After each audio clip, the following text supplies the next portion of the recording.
எனது பெயர் கீதா. நான் சூலூர் கோவையில் வசிக்கிறேன்.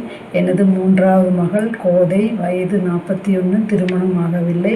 மார்பக புற்றுநோயால் பாதிக்கப்பட்டு சிகிச்சை பெறுகிறார். மருத்துவ சிகிச்சைக்காக காலப்பட்டி கோவையில் உள்ள சிறு சேவை அறக்கட்டளை மூலம் 10,000 ரூபாய் உதவித்தொகை பெற்றுள்ளேன். நான் வாடகை வீட்டில் குடியிருக்கிறேன்.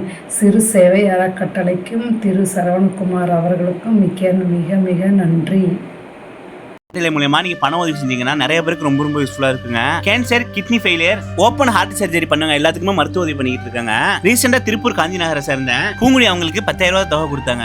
மக்கள் இன்னும் சொல்லிக்கிட்டே போலாங்க. இதே மாதிரி நிறைய நல்ல விஷயம் பண்ணியிருக்காங்க. அது மட்டும் இல்ல மக்களுக்கு கொஞ்சம் சப்போர்ட் தேவைப்படுது. உங்களால முடிஞ்ச உதவி அவங்களுக்கு கண்டிப்பா பண்ணுங்க. கண்டிப்பா இந்த காசுலாம் கஷ்டப்படுறவங்களுக்கு, ரொம்ப முடியாதவங்களுக்கு தான் போய் சேரும். இவங்க அறக்கட்டளை மூலமா எத்தனையோ பேர் காப்பாத்திருக்காங்க. மக்களே உங்களால முடிஞ்ச ஸ்டார்டிங் ஒரு 100 ரூபாயிலிருந்து கூட நம்ம கண்டிப்பா உதவி செய்யலாம். இந்த வீடியோ ரொம்ப யூஸ்ஃபுல்லா இருக்கும். மறக்காம உங்க ஃப்ரெண்ட்ஸ் ஃபேமிலி ஷேர் பண்ணுங்க. அவங்க பேங்க் அக்கௌண்ட் டீடைல்ஸ் ஸ்கிரீன்லயே கொடுக்குறேன், QR கோடையும் ஸ்கிரீன்ல கொடுக்குறேன். உங்களால முடிஞ்ச அமௌண்ட் கண்டிப்பா அவங்களுக்கு சென்ட் பண்ணுங்க.